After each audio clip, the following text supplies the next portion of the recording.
Welcome to the 63rd episode of Indie and Music Industry World. Ladies and gentlemen, Mark Pelli. Hello, Mark. Hello. I'm sorry I'm a little late, bro. How are you? I'm ¿Cómo good. Thank estás? you. Don't worry. Thank you so much for some interview. Your music is amazing. Aw, thank You you, brother. rock. Thank you. Oh man, appreciate it. Thank you so You're much. How welcome. how are you doing? I'm good. Right now, I'm based in Texas, Dallas. So I'm doing a lot of more interviews. I'm taking my time to talking with artists about music, and that's all. Congrats so Nice. much for your big success. How your music journey is changed through the years, starting from the career with the band to your solo music. It's changed quite a bit. It's changed quite a bit, brother. Well, I suppose I could say that I had a lot of different musical influences growing up, many different styles of music that I love, cross-culturally. And although with Magic, we had a hit with Rude, Yeah, and it sort of exists in the pop reggae realm, which I love. And I love actual all types of reggae music, especially authentic reggae music from Jamaica. But my passion has always been for more like soul music. I love jazz, gospel, R&B. yeah, So my music is kind of more influenced by those styles. Although I do love reggae, and really love every genre. So I guess things have changed just in terms of that, because some styles I found affected me more emotionally, and then they just kind of naturally are now back in sort of what. Yeah, like for instance, every week here I sing at a club doing Motown covers here in LA. I love that music. I love that vintage soul music, all throwback stuff. That's my jam.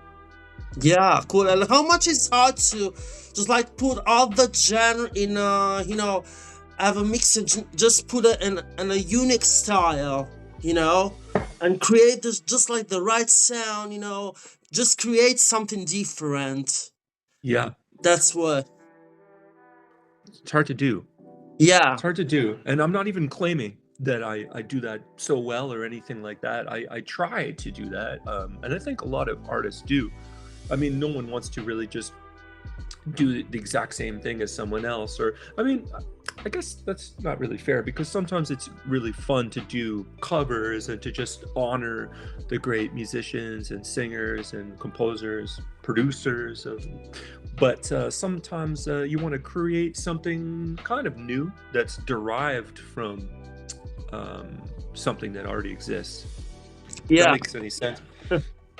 So, hey bro, di dove sei in Italia? No, tu parli italiano. Io parlo un po' No, italiano. I miei bravissimo. genitori Io sono sono di italiani. Milano. Milano. Oh, Milano, sì, Milano. Io ti aspetto, but with your solo music now. I just wait you on tour, and you got my support. Oh man, Which is the most, appreciate that. yeah, which is the most big style when you most really like to work on it, from a reggae, Me? pop, rock. Oh, like what style? Like what were Yeah, you saying? which is the Do most I re style you most enjoy to work on it. Well, you know what, for me it's different for what role I play in it. Like, so for instance, if I'm the producer, I love producing hip hop and R&B. Yeah, I really enjoy those genres. I also like doing other genres too. I mean, I recently people have been hiring me to do like rock productions too, like indie rock, alternative music. Yesterday I did a kind of gospel country yeah, production for an artist. I had to mix a song. Sometimes people just send me their stems, and I finalize their production and then give them a mix. So but I guess, yeah, the styles I love to produce are more kind of, I guess, would more in like hip hop and R&B. I really enjoy that, and jazz. But I kind of like pull things from different styles and attempt to make something that's sort of like a fusion of various genres. Yeah. Yeah, I think it's important to kind of be a bit of a music nerd and absorb as much as you can, even from world musics, in order to make better productions, in order to write better songs.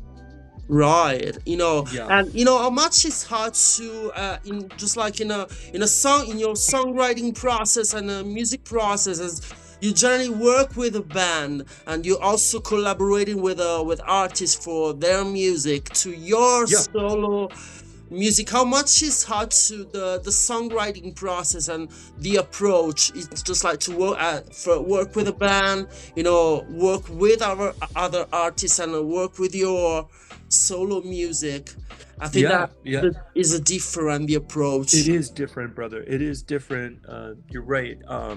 And I've been asked that question before, and I always kind of give the same answer, which is that when you're writing for yourself, you can just do whatever you want. Like, in terms of if you would like to do something artistically, you just go for it. When you're writing for another artist, your job is to serve the needs of that artist. So if you're in the writing chair, then your job is to write something that they would enjoy. Or let's say there's a record label involved and there's more of a budget. Now your job is to not just write something they would enjoy, it's also something that their record label wants to get behind. So now your job is more, let's just get to the point. Your job is to try to write a hit for the artist. You want to write the best song for that artist so that they make it their single and there's a budget behind it. It's kind of like there's a reason for that type of writing, which is more targeted. So I guess it really depends on the situation. When you're producing for someone else, it's similar. You're trying to serve their needs. You're providing a service. It's not just about, yeah, of course, if it speaks to you, that's amazing, but it's not even about that as much as it is a combination of your technical know-how with your, I guess, emotional perspective on music, and then Yeah. you're able to craft something that the artist likes and also is of use to them. You're trying to serve them. Whereas if you're by yourself or you're making your own music, you're just, there's no the goals or whatever you want it to be. It's not even for me to tell someone, like if you want to make music at home, you go make whatever music you want at home. You don't need me to tell you what kind of music to make, right? Whereas if you're going to make music for me, now you got to deal with my personality, right? And vice versa. If I make music for you, I'm dealing with you. I'm trying to understand, oh, what does this guy want? Like, what kind of music would you like? So it's kind of more about service in that sense, if that makes sense, right? Right, Yeah. and which collaboration or production challenged you the most? You know? Oh, that's a good question. I don't know. I think, you know what, to be totally honest with you, for me, it was during the dance music time period, where like sort of like more of generic form of like predictable dance music, sort of like David Guetta style, like songs where it's everything sounds the same.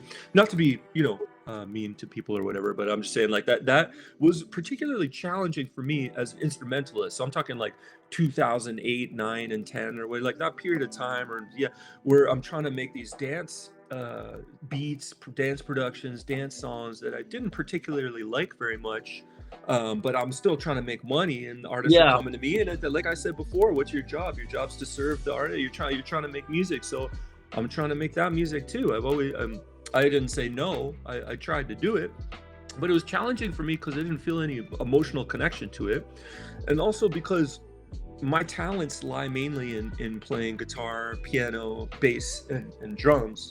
Like, Yeah. to actually like play the instruments in. But when the genre doesn't require any actual instrumentation, I'm not knocking music that doesn't have instrumentation. I mean, I do like a lot of dance music and electronic music and stuff, but if it doesn't require any of that, then it kind of makes what I can add to it, it puts it into a little bit of a limbo kind of gray area. Because if I'm going to make the song special by putting guitar on it, for instance, but the song doesn't even need guitar, well then, I have to go on my laptop and search for kick drum sounds and like transition effects, for it to go like whoosh, or you know, I gotta, I'm doing that.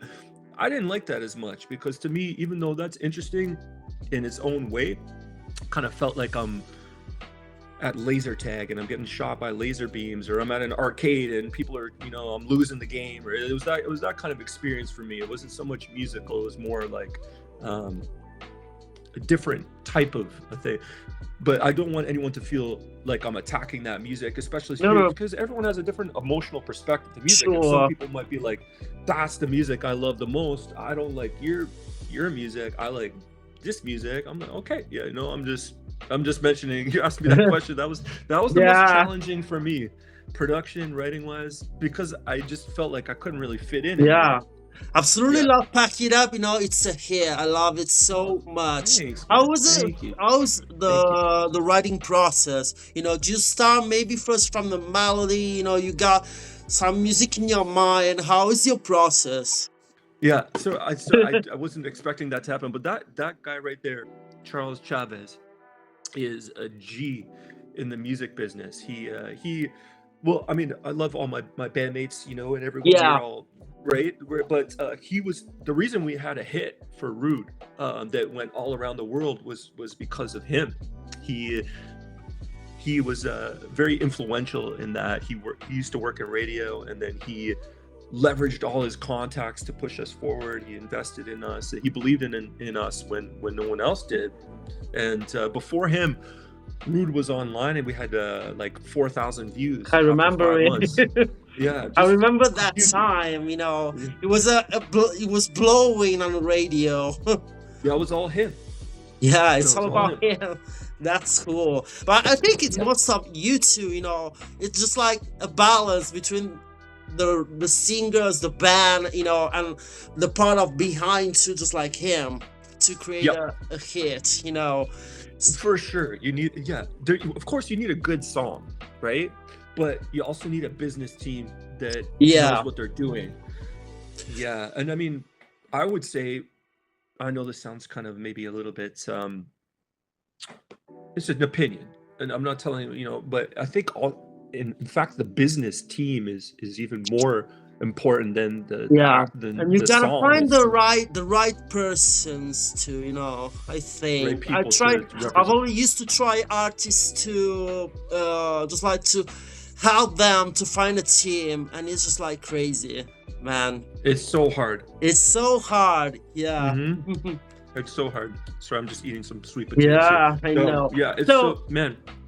About Go your ahead. writing process, you know, you start from a melody, you know, you got some music Yeah. in your mind. Yeah, I'm sorry, I didn't get to answer the question you said about the Pack It Yeah. Up one there. About the so on that song, I started with the chords actually. Some songs I start with the idea, but that one I started with the chords and just hearing it. I made a little bit of a beat on the computer, just like, you know, I played the parts in, and then I listened to it, and then I just started singing over it, and I just came up with the song. It just happened really quick. Usually a song like that actually comes more with the lyric and the Mhm. melody first. Yeah. I would have, if I heard that song, I would have assumed that that's how the artist did it. But in this case, I did start with the chords and just making a little bit of a kind of a drum pattern for it, and then I just started singing on it. And before I knew it, I had a record. So I was really happy that it came together like that. Yeah, which is the most about the music, the big elements that you cannot miss in your production. You know that you create that kind of memorable sound, just Yeah. like See, tell me again, brother. Like, you know in your productions and in your Yeah. music, which is your, you know, your most big element that you cannot miss. You know. I don't know. I really am not sure. Maybe each song is different that way.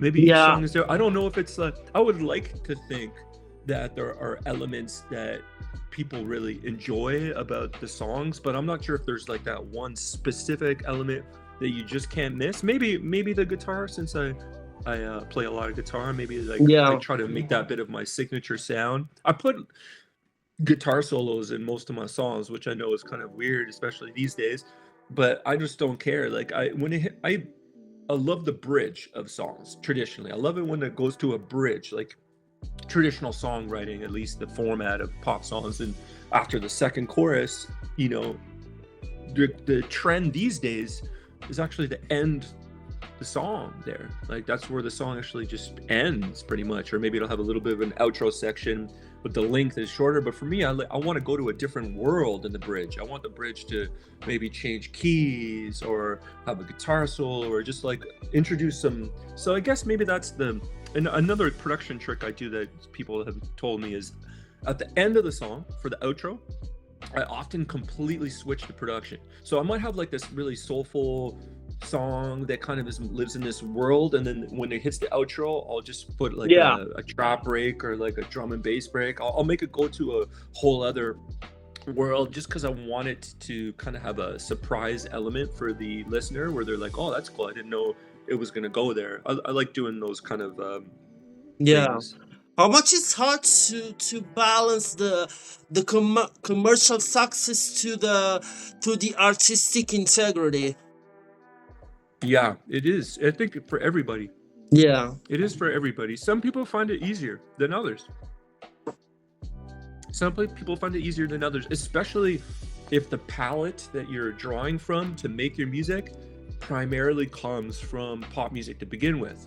Like I know some people that make pop music very well. They do a very good job at it, and they're mainly have been influenced by pop music. It's sometimes harder actually for people that are more, let's say you're like a jazz nerd or something like that. You went to like Berkeley for jazz performance or something, and then you studied this other thing and then this other thing, and you did some world music, and maybe you play like, you know, salsa, you play like piano montunos in a salsa band, and then someone's like, now let's write a pop song. It's hard sometimes because you are excited by musical things that most people are not. You respond to a different something that's going to excite you, for instance, is going to be different. I noticed that for myself. Like I have to check myself. Sometimes I'll be like, oh, that's dope, that's so cool, I love this thing. Then I realize that it's a little too esoteric, and although I like it, hardly anybody else will. And I know a lot of people would give the suggestion like, oh, it doesn't matter, you just got to make what's authentic for you. But sometimes when you get a little abstract and esoteric and a little too hesitate to use the word advanced in your thinking, but kind of like too advanced in your thinking, then you start wanting to make things that are actually unique. But people in the world, especially the average person listening to music, don't really want to hear that. I think they might think they want to hear something unique, but when you start really going to the realm of unique, then it's kind of it's a bit of a departure from familiarity. And I think a lot of people are responding to emotional connection to nostalgia. Like they'll hear something that reminds them of something else, and then that strikes a chord, tugs on their heartstrings, does something to them, and then they respond to it. But sometimes when you hear something that's brand new, like for instance, let's say we completely diverge from the Western tonal system to begin with. We no longer even have 12 semitones that make up our octave. How do you see the role of songwriting and production evolving in the music industry today with social medias, with the streamings and and everything that run? Yeah, that's a great question, buddy. With the social media and streaming, and one you left out, I think the most important one is AI. Companies like Suno that exist now, where you can actually have this program write you an amazing song, or take an idea that you have and completely rehash it and make it into something really special. I'm not knocking it. That's just where we're at right now. We're at a period of time where you can just prompt a website and it will give you a really good piece of music, arguably even better than something that you could do on your own. And it's response to prompting that is not even musical in nature. So you don't have to be like some sort of musical genius to guide some of this new AI to give you results. You can actually guide it to give you results just based on descriptive language that has absolutely nothing to do with music theory, right? So because of that, and social media mentioned, and also companies like Spotify, Apple Music, Tidal, I'm not knocking the companies, just what's happened right now, and through like TikTok, Instagram, and so forth, we have short form video content informing what kind of becomes this. It's sort of like the A&Rs at labels are chasing a short statement from an artist, and then they push them through the conduit for a period of time, and then they usually get dropped. We have low barriers to release, but we have high barriers to discovery. People can make music on their computers easily, quickly, and they can also globally distribute it easily and quickly, which are actually beautiful things if you think about it, because the power is there for everyone. Conversely, unfortunately, what it means is that is exactly what's happening. We now have way more music creators than ever before, because you don't even really need to know how to make music in order to make music. I don't mean that as an elitist. I'm not saying, oh, you got to go practice your guitar until you're a virtuoso and now you go make music. I'm not saying that. I'm just saying you don't even need to know anything about music, and you can make music, and you can also release it, which I think people should do. I'm not saying for them not to. Go for it. I'm not upset about it. I'm happy that people have this power in their own hands. However, what is difficult is for any kind of discovery. Like, let's say you can go release the music, but the problem is nobody's going to hear the music or care about it. We have well over 100,000 new songs that come out every day. So even if you want to do your, part and be like, you know what, today I'm only going to listen to undiscovered talent, new talent. I'm just going to listen to brand new music. You're not going to even scratch the surface of new music because of how high the volume is of output. So that's a bit of the tricky conundrum we have going right now, which is that it's beautiful that the power is in the hands of the people in order to create. Unfortunately, there is really high barriers to discovery. So for those people that are actually really good at their craft, they're invisible. They're largely invisible to the world because they're being caught up in noise in a way too oversaturated industry. That's a problem. And another problem is that, and it's not a bad thing, it's more about ingenuity of content creation than it is about musical aptitude. So for instance, I can make a video right now playing guitar, and maybe I could really kill it and do a really good job, but if I shoot the video badly and it doesn't look to be very engaging for people, and it's not the right angle, and it doesn't have like a hook in the first two seconds of it, people will scroll by it and it doesn't matter. Whereas if I shoot it really, really well, I can even be pretending to play guitar. I won't even play live. I'll just pretend to play. But I have the camera zoom in, and then it zooms out, and then it zooms over here, and then it zooms out. The vision part is always important. Yeah, it's everything. That's what I missed, honestly. Because in Europe we don't have just like, I miss the MTV. Because sometimes I was just like obsessed with a video. I was born in the MTV era, and the TV era, so I totally missed that part. The TV part. So me too. I miss that as well. Buddy. I do. It was really cool. And it's cool right now too. It's just different. Yeah. It's like anything. You can't fight progress, It's kind of like when taxi cab companies, right? And then Uber came along. And when Uber came along, let's say you owned a taxi cab company and you had a company you've been working very hard to make, and you had all these cabs and you had all these drivers that worked with your company, you would get so negatively affected by Uber, and my heart goes out to anyone like that, right? Because it's just like, but then at the same time, you can't really fight progress. You can't be like, oh no, well we don't want to do this. They tried for a little bit, It's the same thing to do with music. When Napster came out, and suddenly you had the ability to have every single song that you could just download.